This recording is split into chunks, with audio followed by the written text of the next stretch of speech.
life is too short to stay in that kind of a relationship. And there are so many wonderful men out there that do not do this. It's important for women to know that. We didn't know about domestic violence. We didn't even know about the words domestic violence.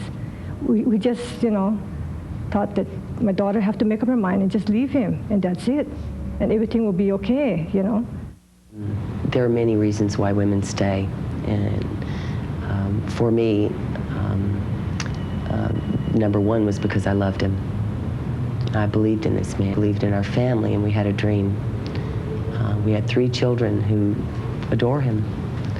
And that was the main reason. Other reasons are, over time, I lost confidence in my ability to live in the world. That he's a nice guy. That's the impression that he would give to people on the outside, to his friends, you know, to outsiders and the like. The reality was that he was a batterer, an abuser.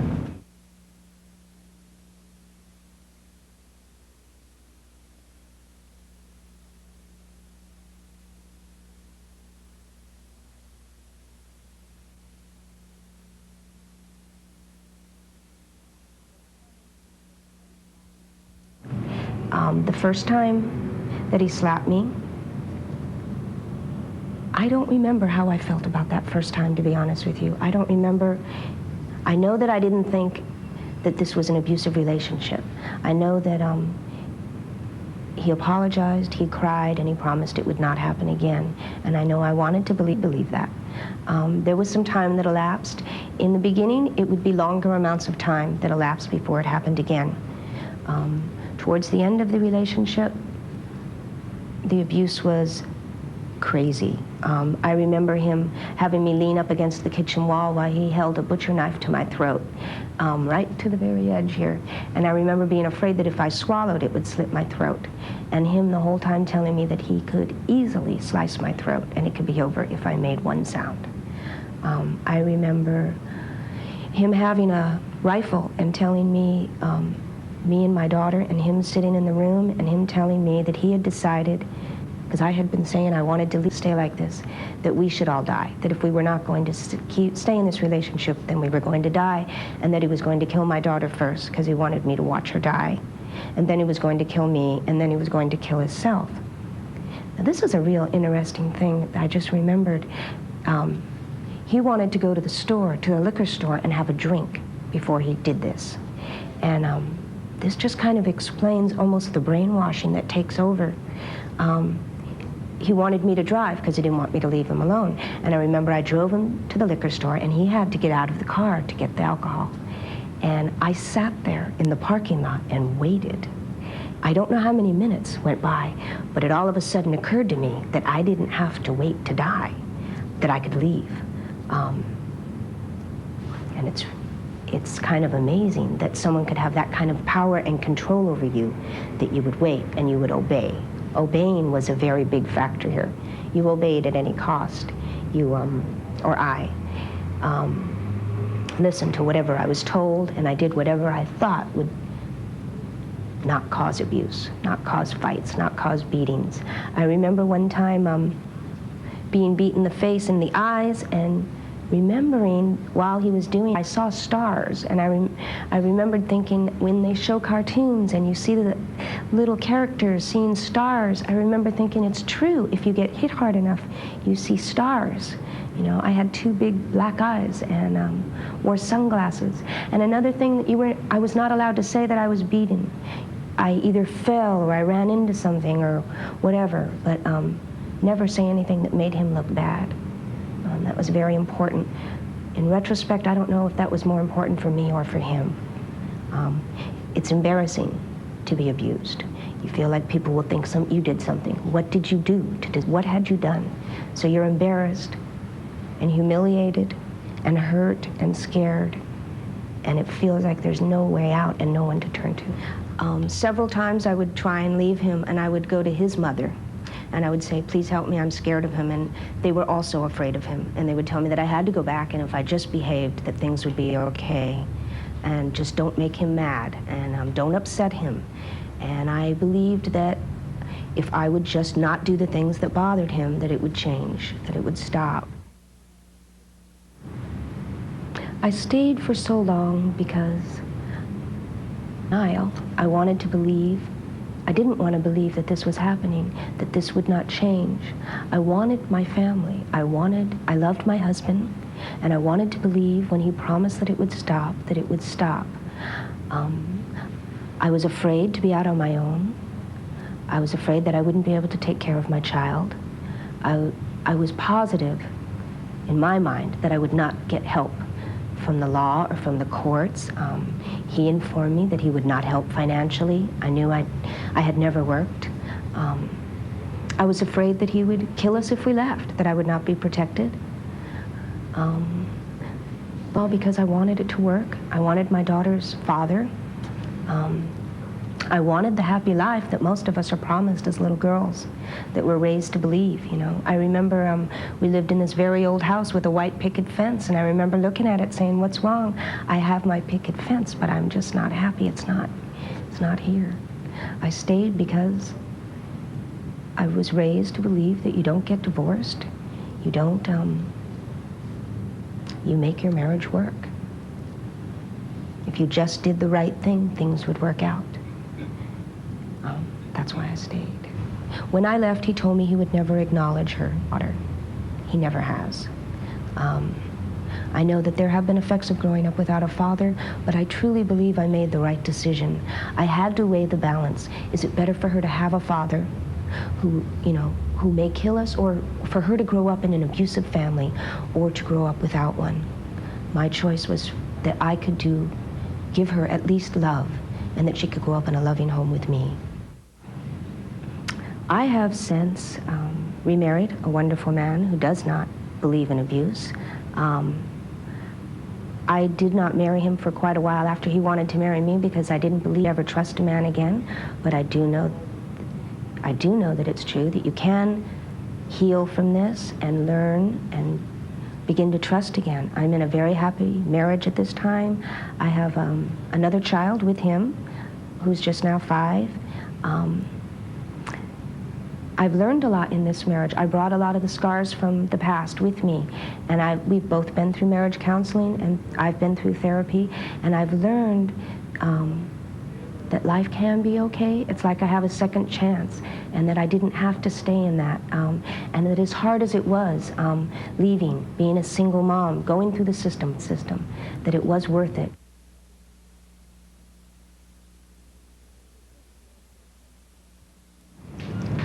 They first met in February of 1991. My daughter was still a senior, and she didn't have a boyfriend for about a year, you know. So she was looking for Mr. Right. You know, she had an ideal man that she was looking for. And when she met him, he was very charming, very nice. And I thought everything was okay, you know, between them two.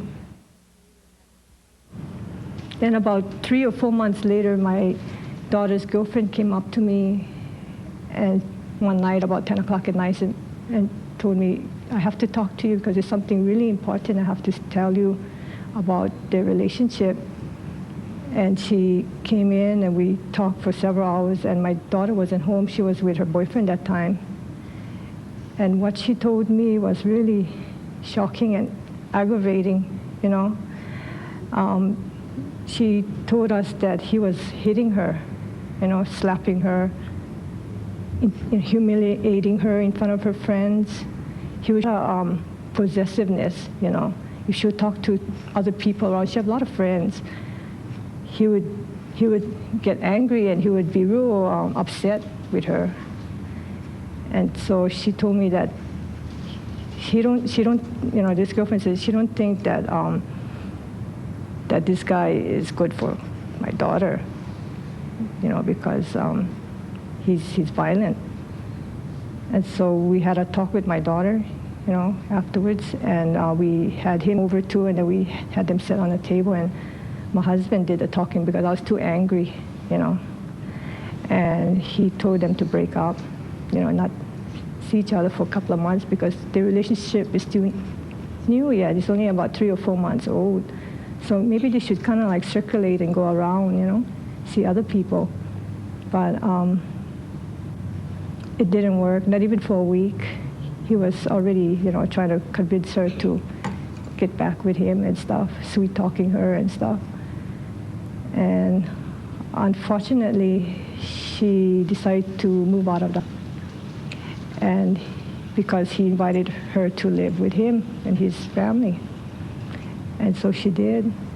And that's when she really found out the true side of him, Everything came out because it was in his boundary. I mean, it was in his world. And she was isolated from her family, isolated from her friends. And so he had complete control over her. Most people generally would think like, oh, why don't you just break up with him, Just leave him, But it's not that easy, because once you're in a relationship already, he won't let go of you. He won't just tell, oh, go right out the door. He won't. He has complete control of the situation, and he even threatens, if threatened suicide or threatened my daughter, which I found out later. She broke up with him for that time, and she came home, and she lived with us. And she was trying to, I think, ease her way out of the relationship. She was trying to, ease her way, not because of how, how it was, the threats and all that. The night that this happened, thing I heard from my daughter, she went out with him, and then she wanted to use a car because she had to take him home. The last word she told me is, Mom, I'm going to use the car and I'll be right back. And that's the last words I heard from her mouth.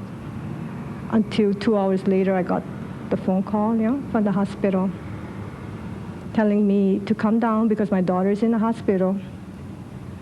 And they didn't want to tell me what was happening. They just told me that just come now. I don't know her condition. I don't know what happened. But they know what happened, but they just didn't want to tell me, because we wouldn't be able to drive. And to go down to the hospital, to the emergency room, and see everyone there, the whole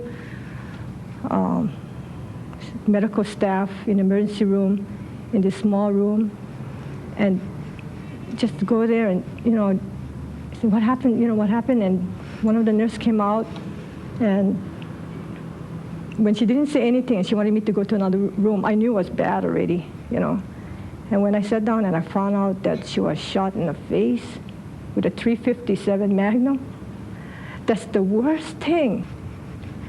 That's the worst thing that any parent can go through, To hear the doctor come up to you and tell you she's brain dead, we have to disconnect her, To tell us that, and for us to witness that in the room, I tell you, that's the worst thing can happen in your life. So I'm urging all you girls who are abused today, if you go out and get some help now, you can spare a lot of pain upon yourself and your family. So please, please go out and get help.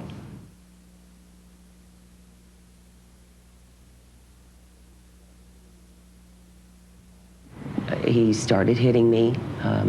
When I was pregnant with our first child, he kicked me in the stomach. He threw things. It didn't really look like he was throwing them at knives, chairs, anything really within his reach. I was slapped a number of times across the face. I was pushed.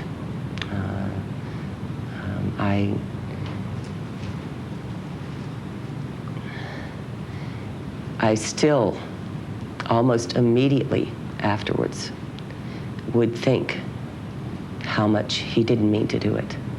And of course, he was crying and very, very sorry and swearing he would never do it again. And I always believed him.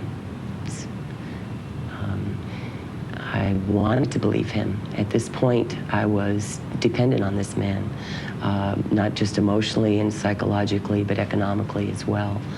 And we went on to have 3 children. Even though when I met him, I was independent and self-sufficient, rapidly that changed in our relationship. I had to stay at home. If I was in the yard and he called, and I couldn't explain myself, so I had to be by the phone in case he called. I had no freedom. When we moved, my friends were, and so I gradually lost contact with anybody who really knew me and who I was. And I began to doubt myself, who I really was. I blamed myself, and he was really willing to help me accept the blame. If I had responded differently, or if I'd read his mind a little bit quicker or a little bit better, then he wouldn't have reacted the way he did, and it always seemed to be my fault. That if I was more understanding, if I was more encouraging, if I could just help him in some way develop the good part of himself, then everything would be okay. And I felt that that was my responsibility as a woman. I feel like I've been trained as a woman to be the nurturer, the caretaker. We give up things, we sacrifice things for the people we love. And I believe that if I was just better at that, he would be more the kind of person I believed he was. And everything would be okay, and he would stop. But he didn't. He never did stop. Sources that was very valuable to me was the shelter.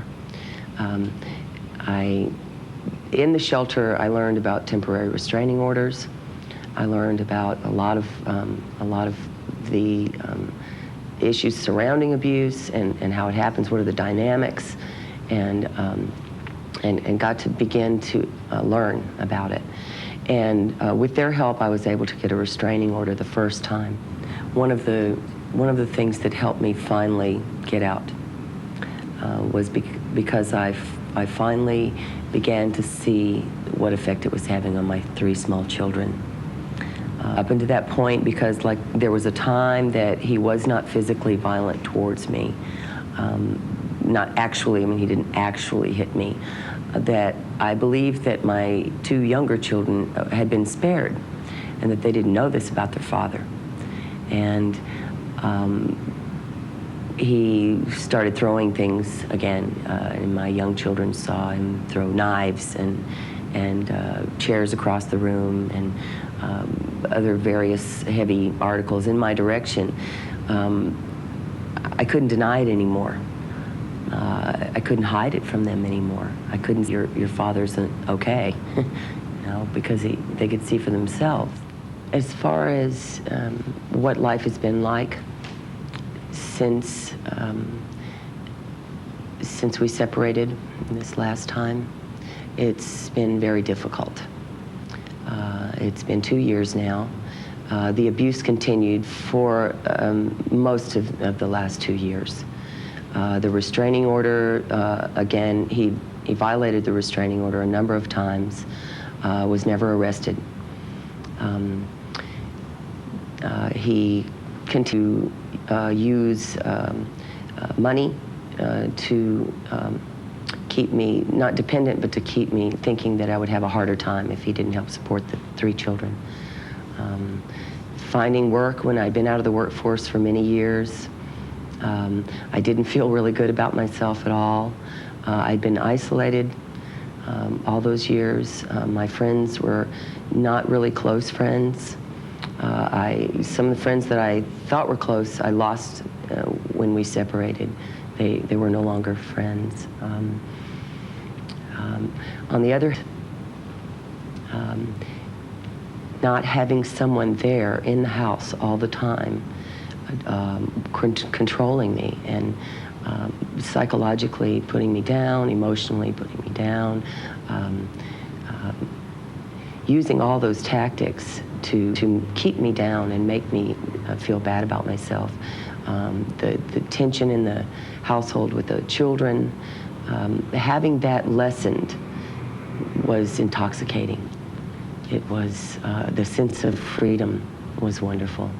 And it gave me a place, even though I didn't feel safe all the time, it gave me a place to eventually begin to heal and begin to remember who I really am and what I'm really capable of, and that I have a lot of courage. And it's definitely been worth it.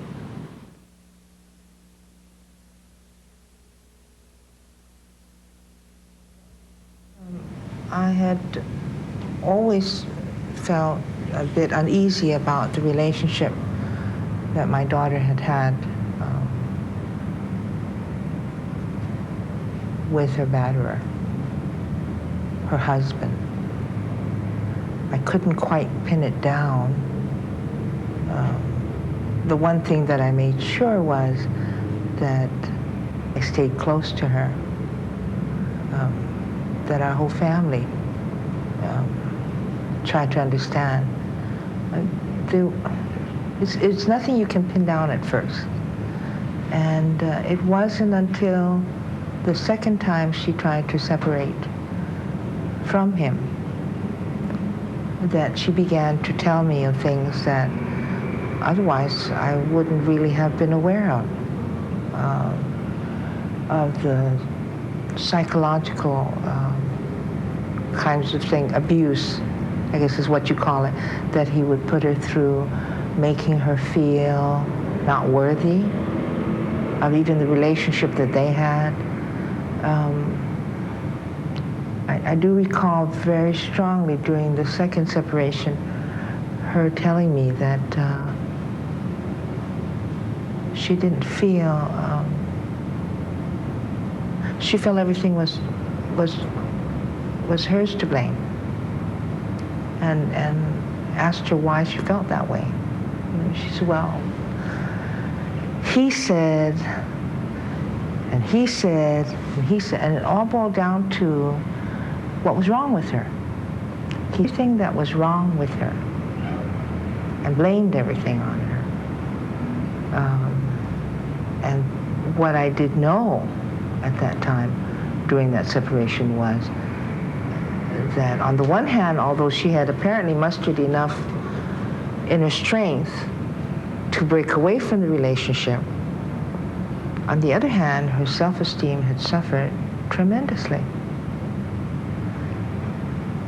Especially during one visit, I remember, when she was living in separate quarters, when she asked me, what's wrong with me?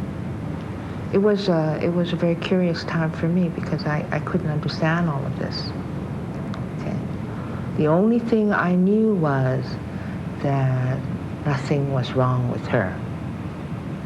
And it was very difficult for me to get that across to her.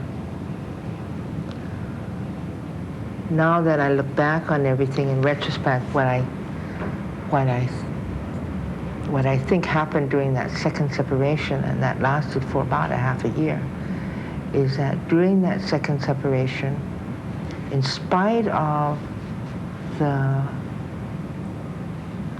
things that he would do to try to make her come back, all the way from, on the one spectrum, from crying to her, telling her how much he loved her, telling her how much he would change, promising this, promising that he would go to school, that he would get a job, all this, all the way to using the baby, which he still had physical custody of during that period of time, using the baby as a tool, to try to bring her back, to threats of harming her. During that time, now that I look back, I think she found out, though, what it was like to be out of the cage. And even though under siege, that it's better to be under siege and free than a cage.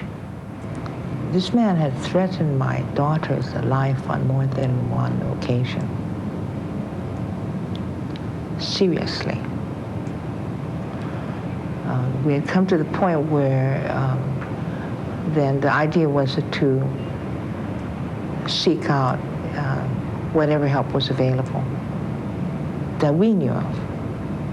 And of course, everybody always thinks about the law, be it the court system or the police.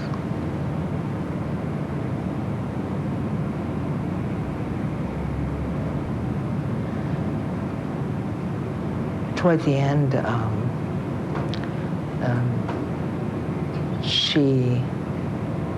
her trust in the system had become totally shattered. I had become disillusioned. But she was going to leave in 3 weeks. She was going to be off the island in 3 weeks.